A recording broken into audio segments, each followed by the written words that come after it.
Hello friends and welcome back to my shop. In this week's video we're going to do some milling of the flux bodies. I'm going to do some grip cutting into it. We'll do a little bit of CNC router work, router I was working on last week, and I'll explain kind of what my plans are for that machine going forward. This is basically what my day looks like, or a good portion of it is just moving back and forth between machines. In this case the operation is like only a few minutes to do the grips, so I don't really have a lot of time to do other things, but in that time, I'll work with CAD, or I'll do work on my lathe, or just something to try to optimize my time so I'm not just standing there looking at the machine. That's the whole purpose. I have machines that can work when my back's turned to them, is so I can use my time elsewhere.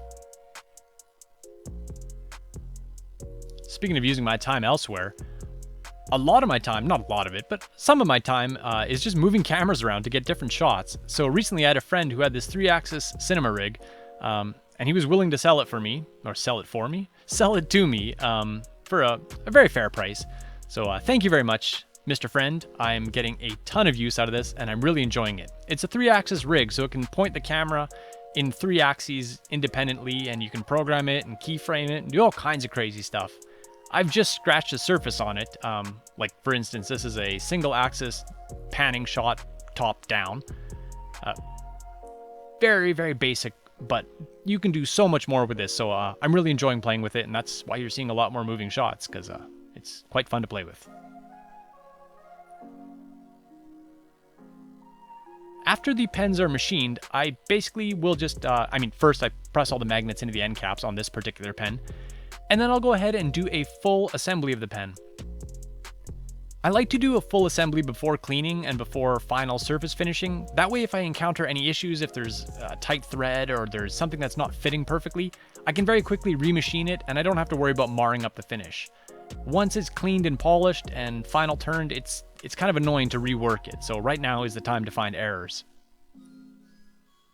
This is the annoying bit. This is copper. Copper is actually a very soft metal, but it's a very gummy metal. It's kind of like machining chewing gum. So here I'm doing the deep drilling of the bore. I buy my copper in rod and then I drill it out to the size I want. And it's less fun to machine than most. I enjoy machining titanium far more than I enjoy machining copper, just because it doesn't behave how you would think it behaves. But it does produce such a nice surface, so that's you'll see this later in the video.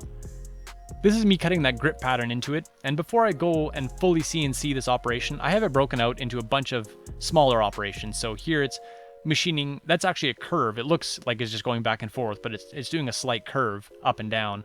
And then I index the axes over a certain amount of degrees to get an even pattern all around the pen. Then once that's finished, I will take it out and I'll put it back in my lathe, and the lathe will cut the horizontal rings to kind of give you that full-on grid.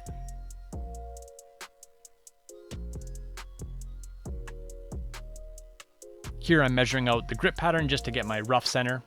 Once again, like I said, none of these operations are done by a CNC yet because I want to proof it all out and see if I even like the look. Once that step is finished, I swap the tooling out in the lathe, and I'll take a skim cut over the entire outside surface of the pen body. So when I buy my rod stock, you have the outside, which is mill finish. It's essentially the same finish that came out from the factory that made this rod of copper. I leave that as long as I possibly can before I turn the outside diameter, because it lets me deal with a fairly uniform size to start with. And then if I put any minor scratches or nicks in it during any of the machining process, it'll all go away when I take off the 1 or 2 thou from the outer skin of the part here. And that leaves you with a nice uniform surface, perfect for polishing or leaving it matte, or just makes final finishing so much easier when you have nice consistency. The CNC router. This is the one we were playing with last week, and I decided to do a little bit of plywood work with it just to get my feet wet. I haven't used this machine in a while, so that's what we do. That's what we do? That's what I do. You're along for the ride right now. So this is just some adaptive clearing in some 3/4 inch Baltic birch, and I'm not pushing it very hard because I haven't played with this machine in a while, and I kind of forgot how hard I can push it. Here it's just rolling in helix down to about a 1/4 inch depth, and then just adaptive clearing. I have like vacuums and pumps and everything running to get rid of the sawdust and keep my shop nice and clean, so no audio for this, but if you want I can make audio. It's like meow meow meow meow meow meow, something like that.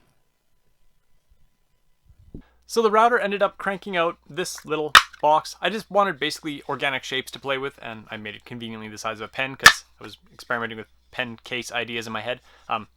This one's way too bulky, but it's got magnets, which is always fun. So the router does a very good job at routing work and fairly low precision kind of work. Honestly, that's what I'm going to use it for. I want to make those pen stands, and some of those applications don't require the precision of a mill, so that's where I can leverage this machine. And it also lets me free up time on that machine because that's doing more important things than just making low tolerance parts. I actually have an upgrade coming for this, which will help make parts a little faster. I'm putting a bigger motor on top. Eventually, this motor is going to burn out.